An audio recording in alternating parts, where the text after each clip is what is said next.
everybody. Happy June. All right. Good afternoon. Hey, everybody. Happy June. And happy June it is. Welcome in. This is the Joe Gaither Show right here on BamaCentral and on BamaCentral.com, a part of the BamaCentral Broadcasting Network.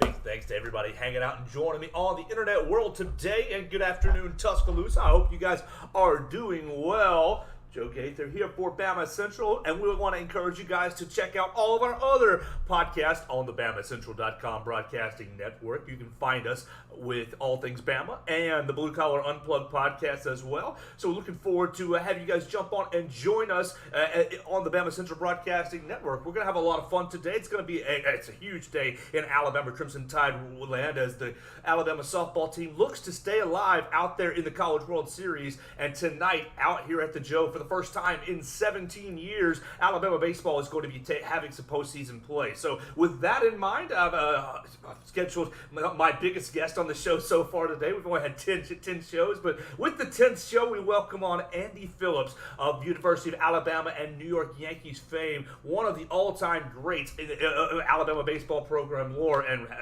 has all kinds of experience in the College World Series. So without further ado, Andy, thank you so much for joining me today. I so appreciate you carving out some time in your afternoon to hang out with us today.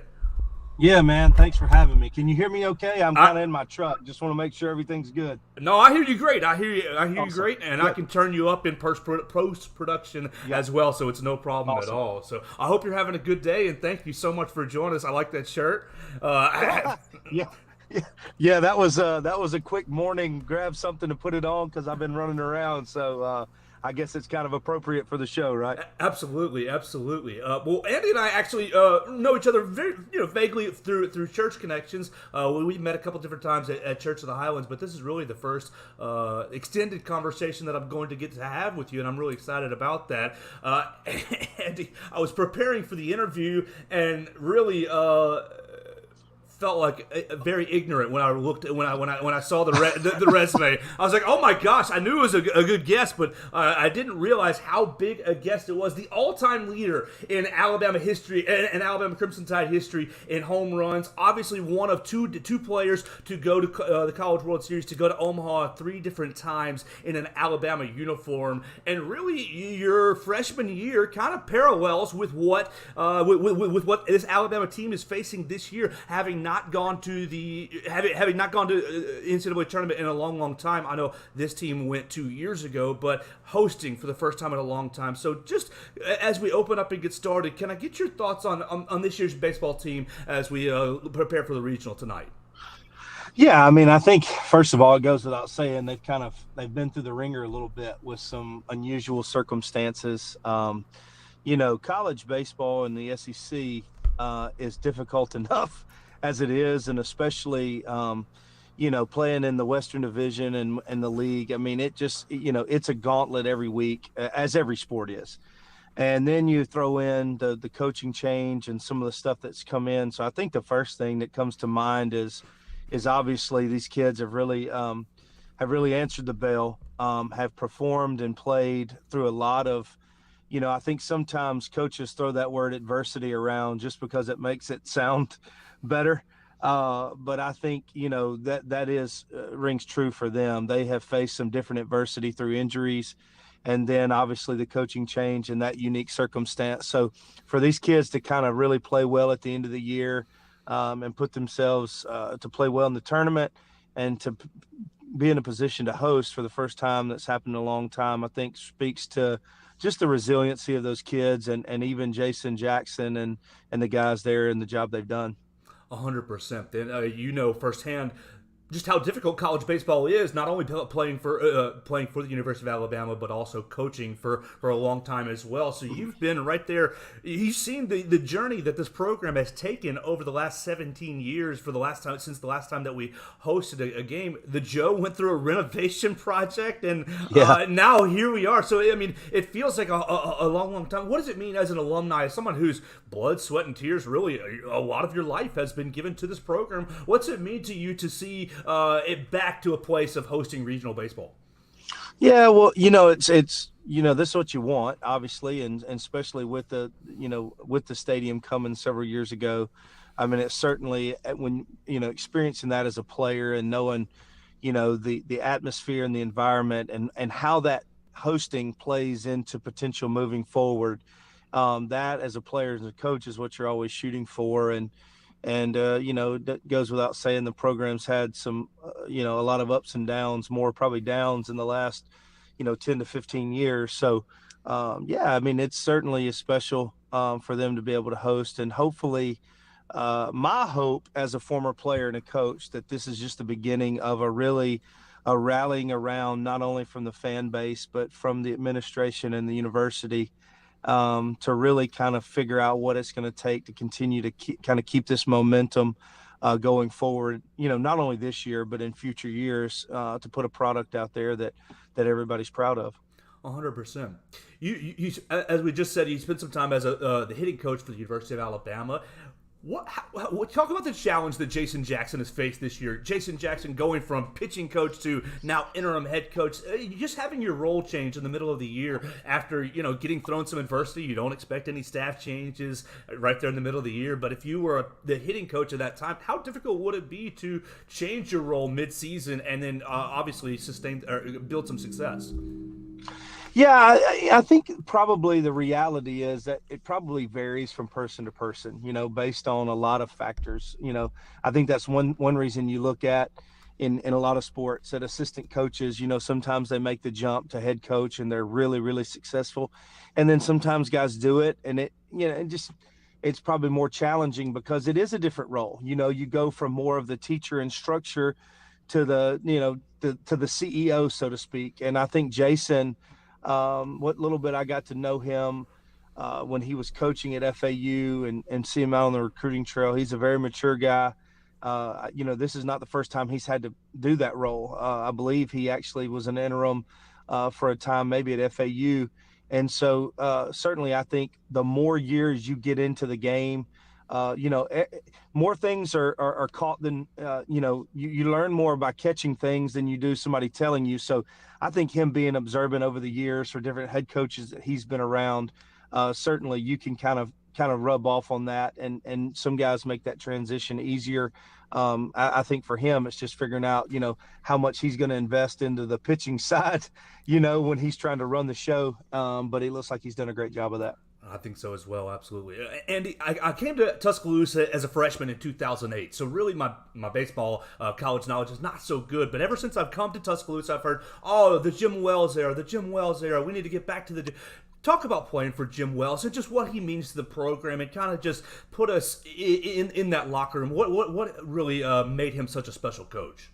Yeah, well, first of all, he was and still to this day for me, and this is to take nothing against any of the other coaches or managers that I played for, throughout my career, but he still today is the most organized, thorough coach that I've ever played for. His practice, he was able to see things. We always joke that I felt like he had eyes all around his head. I mean, he could see things, but his preparation was second to none. His attention to detail was like nothing I had ever witnessed, and still honestly never did after that. He had us over prepared. We used to get frustrated as players because we would spend so many hours working on things. Like I remember, bunt defenses and first and thirds and all these things that for 4 years we worked on. And I probably spent a season alone working on those things that we never did one time in a game. But if it ever came up, we were prepared. And so I think his preparation, his attention to detail, he loved to practice more than he loved games, because he just wanted to see, challenge and get guys better. And his intensity, his intentionality was second to none. And so I think, he is, and I say this, and there were a lot of great players and a lot of great coaches, but I don't think Alabama baseball over the last 50 years would have been where it is had it not been for his leadership and influence. And if I'm just being honest, I don't know that people around Tuscaloosa and even the SEC truly appreciate, how good of a coach that he was and what he accomplished in his time there. Because, if you match him up with any other coaches in the league that are Hall of Famers, and certainly they deserve that, he was as good as or better than any of those guys. And the era of Alabama baseball that you played in, highly successful. Obviously, we just hit in the College World Series, one of two players ever to go 3 different times to the College World Series. Look, it's not something that I've ever experienced as a media member or even as a fan. So what makes Omaha so special, and what is it about that place that really captures the minds of college baseball fans? Well, first of all, it's the pinnacle of what you're playing for. So that in itself is going to bring an environment that's second to none. Somebody asked me this recently. It's what's crazy is it's really similar to the environment and the experience that you get at the SEC tournament now. I mean, where it's just next level. And obviously, when you're playing, when you're playing with that type of thing on the line where you're trying to win it all. It brings an excitement and enthusiasm. And obviously Omaha, over the last, decades that they've hosted it, they've just made it where it's such a special. I mean, they have it. I mean, it's first class. I mean, it's almost like what you experience when you go to the big leagues and play in the postseason. I mean, it's the environment, how you stay, the treatment, the stuff. I mean, it's just, as a college kid, this is stuff that you couldn't even dream of. So the environment they create, obviously what you're playing for, you work so hard. You got all these teams that are fighting for that to be that last team standing. And so, I think, representing the SEC in that and playing in that league prepares you for it. But, the overall experience from the stadium atmosphere to the environment, to just the games itself, there's an energy like no other, and it's pretty special. You make Omaha as a freshman in 1996, and so obviously you leave upset or you leave disappointed. But what happens in the locker room, or what happens with that group of guys that takes you back there 3 more times, that is able to say, okay, this is a building block, and then you're able to just really build off that. Hopefully, something that the program now will be able to replicate. Yeah, again, I think that goes back to Coach Wells. First of all, his leadership. Because he had instilled in us what the expectation was. The expectation for him was not to just kind of go make it and show up, but his was always trying to prepare you.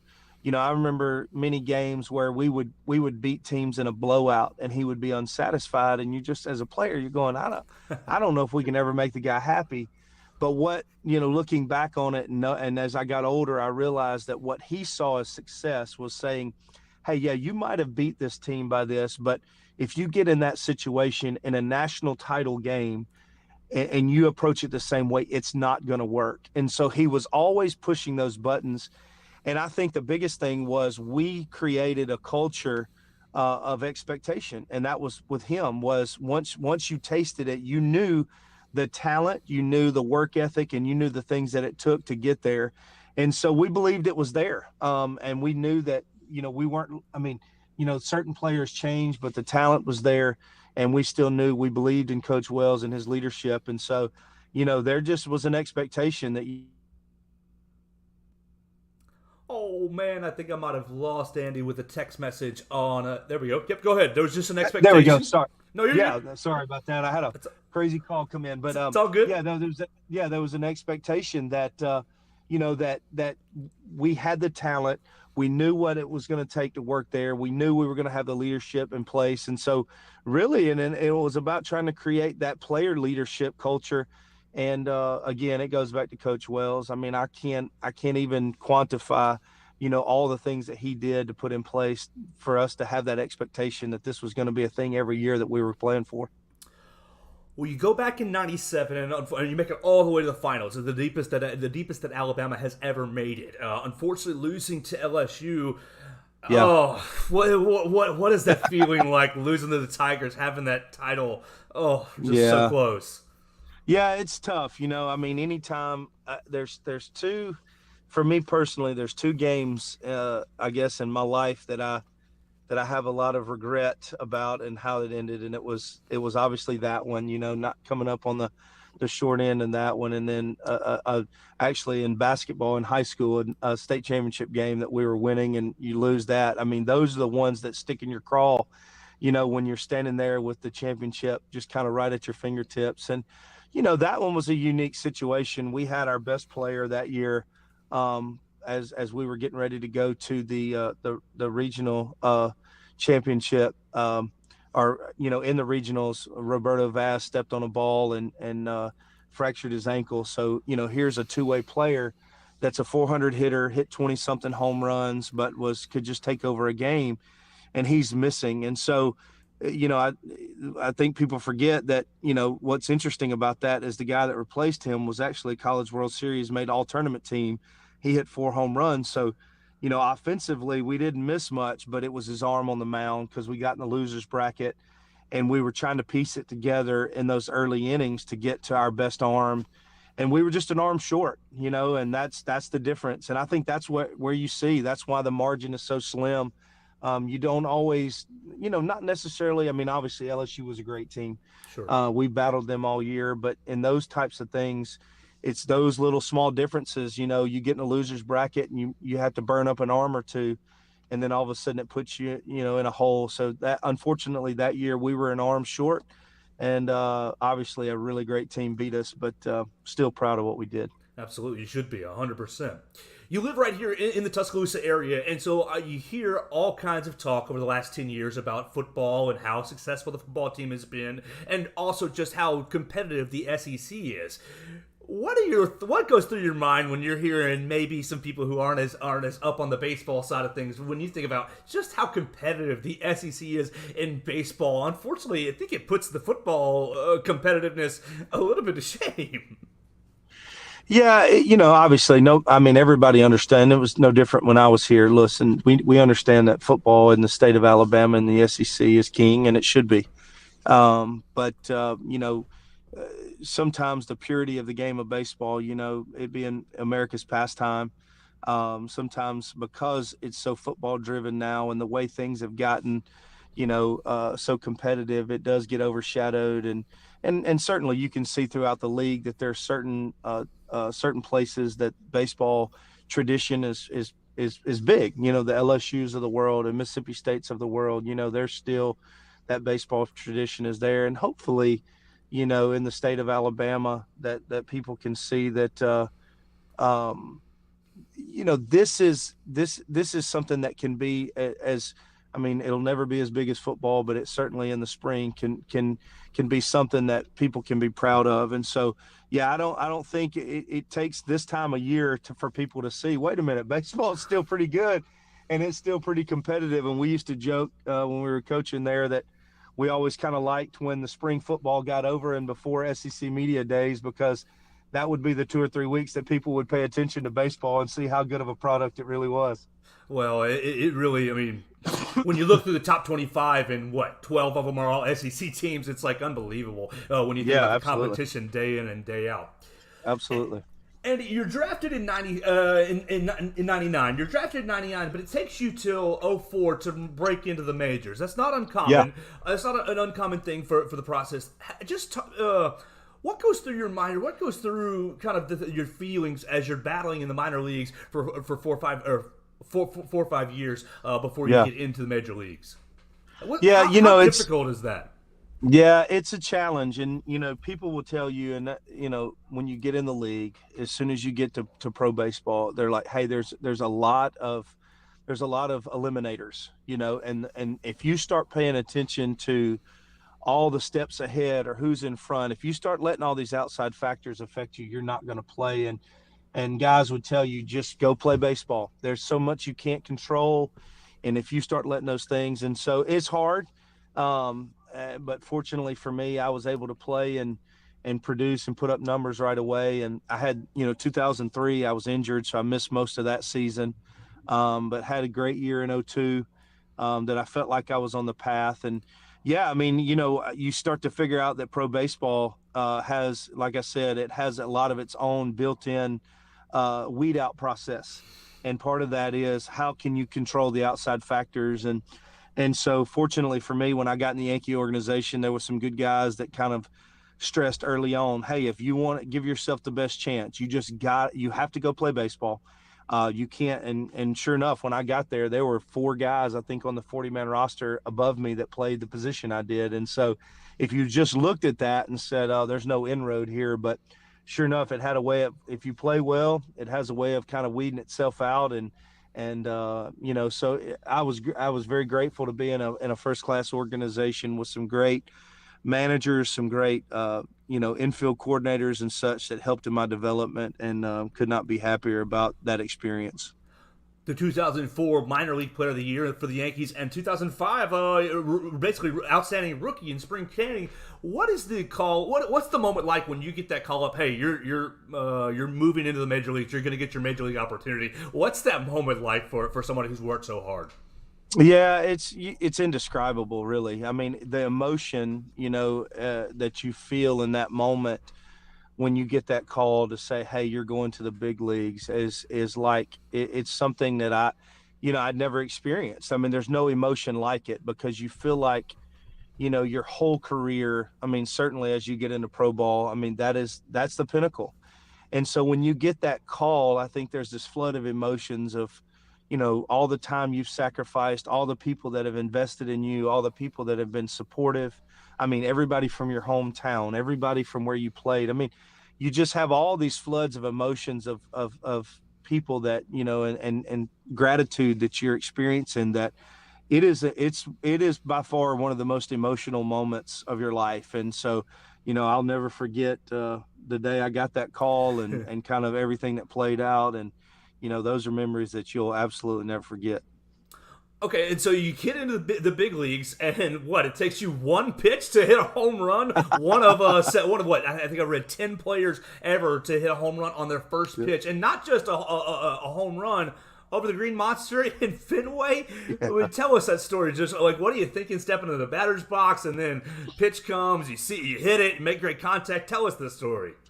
Yeah, it was kind of crazy. I'd gotten called up and really had not played in 2 weeks. I mean, we were kind of, late in a playoff push in the wild card. And so we were more of just kind of insurance players and guys that were trying to, get up there and get a little experience. And so we were actually getting blown out late in the game at Boston. And I mean, literally last minute, Mr. Torrey said, Andy, go hit for A-Rod. I mean, he was already on deck. The inning was starting, and so I go out there, get my stuff, and he tells Alex that I'm hitting for him. So we're passing each other on the way, and he stopped me and he said, hey, this guy, all he throws is cut fastballs. I mean, every pitch is a cutter. So, see something kind of up and in and be ready to go. And again, not having an at bat in a couple weeks, I didn't want to give myself a chance of getting down in a hole. And so I was a pretty aggressive hitter, by nature anyway. And so I just kind of made up my mind, hey, I'm not going to waste a pitch. If I feel like it's close, we're going to get after it. And fortunately, he threw one kind of up and in, and to Alex's credit, he was dead on. And all I was hoping was that it cut, because if it didn't, it was going to hit me about the knuckles. And so got a pitch up, and I hit it. And as soon as I hit it, I thought, oh my goodness, I've hit one. But I've never played on a field with a wall that high, so. A lot of times you can hit a home run and you got it. Sure. But with a wall that high, there was still the second guess. Well, I made a mess of it. I mean, I take off, and right as I'm getting toward first base, I'm looking. When I look down to find the bag, I look back up, I trip over first. So I'm stumbling. So I don't see the ball go out. And by the time I gather myself and I look up, the ball actually it's back on the field. And what I didn't know at the time was that it hit about 3 rows up on the back wall, came back on the field. Well, I see Johnny Damon pick up the ball, and he's tossing it in. So I'm thinking, man, I'm kind of disappointed. I was like, it's only a double. Well, I stop at second base, and I'm kind of looking around, and the umpire's looking at me like I'm crazy because I've stopped. And he looks at me and kind of gives me the signal that it's a home run. So I have to start my trot over, and I get to, a score. So I've tripped over first. I've stopped at second on a home run. And when I get to the plate, it was the coolest thing. Some of the first guys I see, it's Sheffield, A-Rod, and Jeter, and they all high-fived me. And when I did, they parted like the Red Sea, and all I see is Mr. Torrey standing there, and he's got his hands up like this going, what was that? And he looked at me and said, son, act like you've done it before, And So anyway, it was a cool experience. It was not the most graceful home run trot I've ever had in my life, but certainly a pretty cool moment. No, you were just starting the trends of pimping the home run trot. That's right. Have you That's seen right.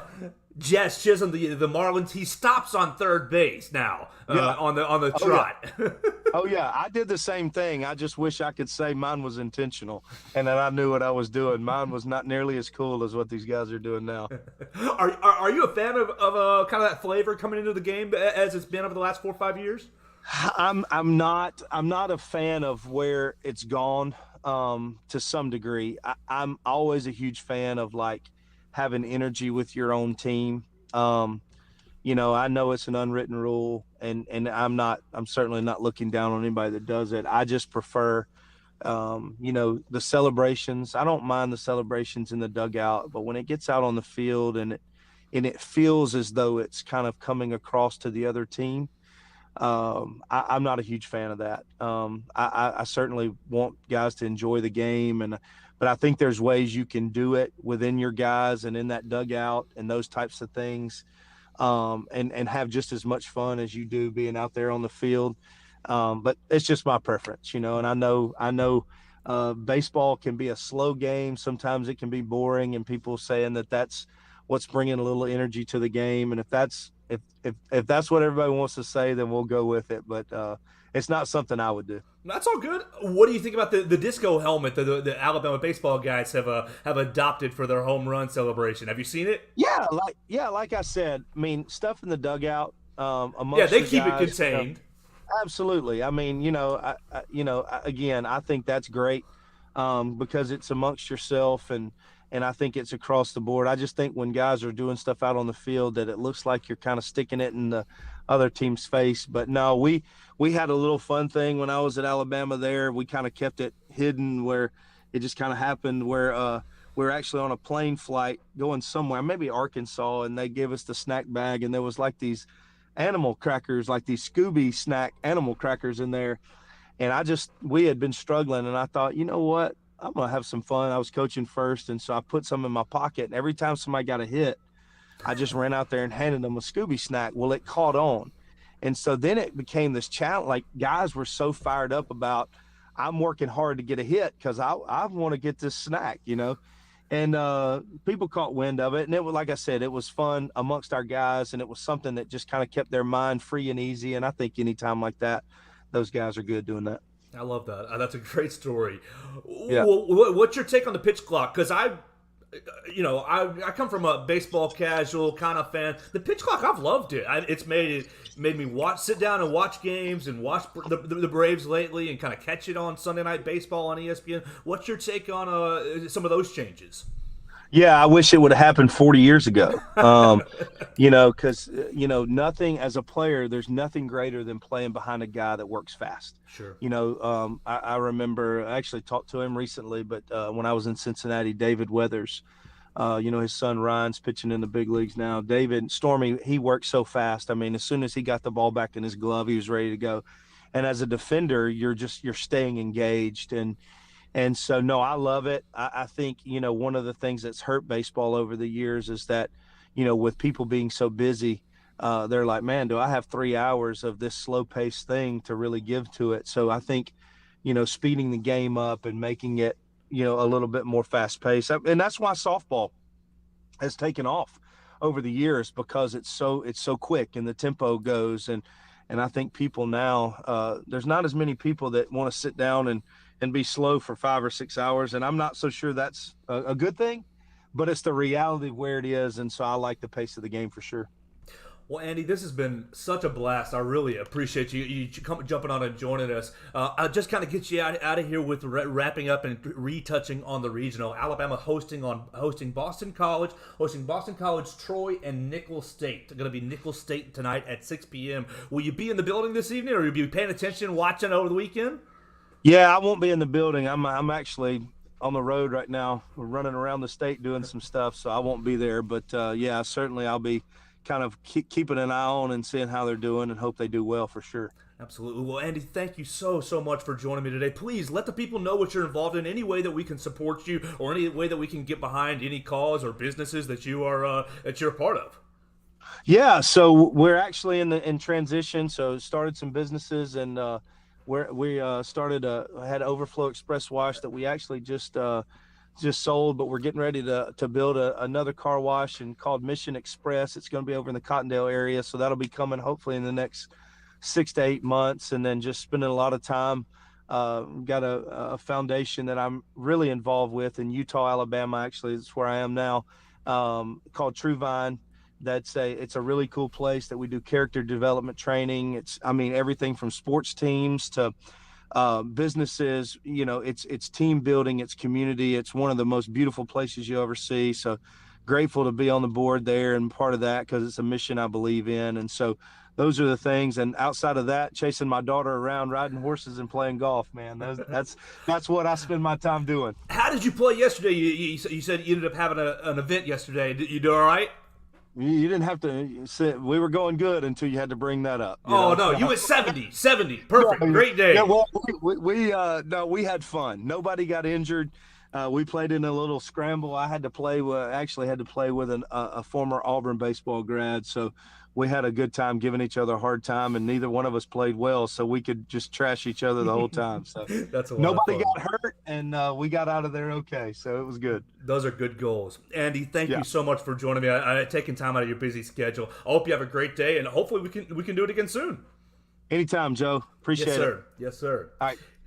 Thank That's you. Andy Phillips joining me on the program today, and I really appreciate it. Wow, easily the biggest get that I've gotten so far since I've joined Bama Central. We're going to continue to try to get big-time guests like that. Andy Phillips, the all-time leader in Alabama home runs with 61, and then he spent eight years in the major leagues with the Yankees, with the Reds, with the Mets as well. So very, very blessed to have him join the show. Appreciative of him joining the show. I know he's very busy with all kinds of ministries. And oh wow, he said he was in Utah. Very very lucky and blessed that he had some service out there in Utah, Alabama. We love Utah, Alabama. All right, we just got a little bit left on the show today. It's a Friday show. We're going to have some fun for the rest of it. Let's talk about Anthony Rogers. Let's talk about Anthony Rogers real quick. If you don't know the name, you will know the name. Anthony Rogers, the number one running back in the class of 2025.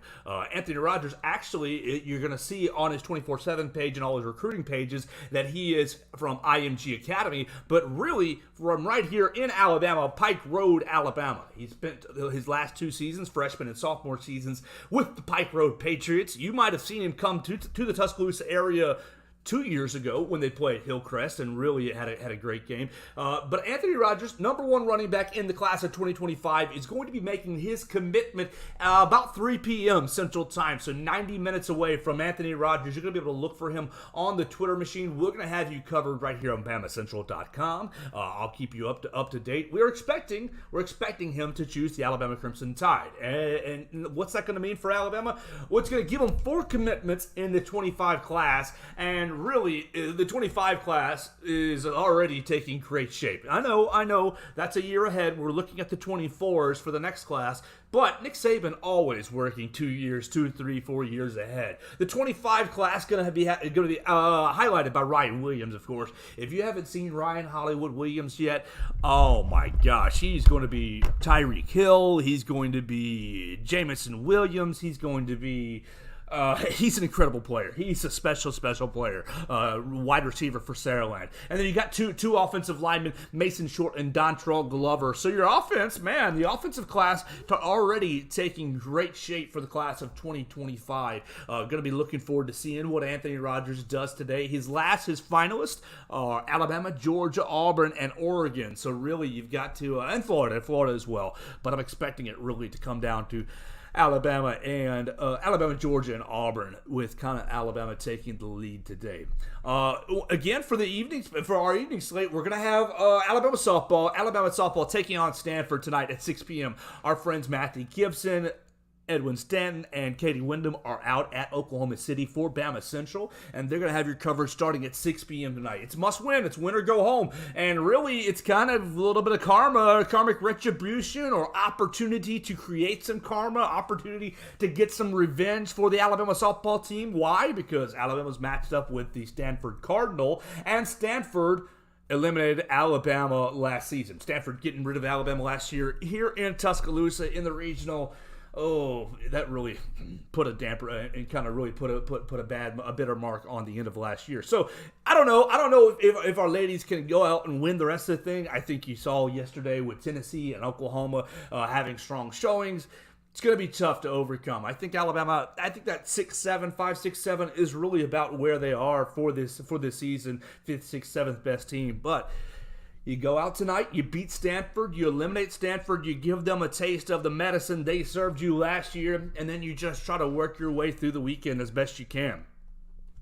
Be supportive of them as best we can, and we'll be following them on BamaCentral.com. We'll be following Katie Wyndham, Matthew Gibson, and Edwin Stanton. And then lastly, of course, the regional tonight. My man Will Miller, myself, and Austin Hannon will be out there at the Joe tonight. So follow us on the Twitter machine at Joe Gaither6, at Real WB Miller, at Austin Hannon SI. As we're covering Alabama's regional. Man, okay. There were so many more things I could have got into with Andy Phillips. I didn't want to hold up his time. I felt like 30 minutes was probably about the right thing. I wanted, right there at the end when he talked about Alabama and Auburn, to compare the Alabama-Auburn and Boston and New York rivalry. I'll write that down for next time. But just a lot of fun to be joined by Andy Phillips in this last hour. Let's set up the next week as we kind of get want to look ahead to the weekend. Next week, I'm going to be joined by Christian Miller, former Alabama football player, on Tuesday. So we're going to talk to him really about all things Crimson Tide football. On Thursday, we're going to be joined by Blake Byler to talk all things Alabama basketball. Lots of roster turnover. Really, hopefully, we're going to see a big man or two join the Alabama Crimson Tide by way of the transfer portal, hopefully over the weekend. We're looking forward to seeing that. You can follow Blake Byler. He'll keep you all over the Alabama basketball news and notes. So looking forward to hearing from him for the first time on this program on Thursday. Still venturing out some other guests, got some other lines in the water, and we'll see if anybody wants to join us Monday, Wednesday, or Friday. But it's been a fun week. It's been the close of week number 2 right here on the Joe Gaither Show on Bama Central. Look, if you're not following us, you can find us on Facebook, on Twitter, on Instagram at Joe Gaither6. You can find us on Spotify and on Apple Music. The Joe Gaither Show on Bama Central, right there, pops right up. Big thanks to Chris Walsh putting me on for another day. Follow him at Writing Walsh. He's the man. And follow Bama Central at Bama Central on the Twitter machine. We'll just keep it rolling next week with Christian Miller, Blake Byler, and more. For Andy Phillips, our guest today. For Joe Gaither, hey, that's me. And the listener, hey, there's a couple of you guys today. I see you, 4, 5, 6 live listeners today. Ooh, that's a big bonus. Maybe it's probably because of Andy Phillips. I appreciate that. So for all the listeners, I hope you have a great weekend. Let's watch the Alabama Crimson Tide softball team go on and hopefully make as much noise as they can in Oklahoma City, and we'll watch the baseball team hopefully advance through their regional and play likely Wake Forest next week. So that's going to do it for us on the Joe Gaither Show on Bama Central today. Once again, we are a part of the BamaCentral.com broadcasting network, and we want to encourage you to listen to our other podcasts, All Things Bama and Blue Collar Unplugged. For another week, I'll be back with you on Monday. Roll Tide, everybody.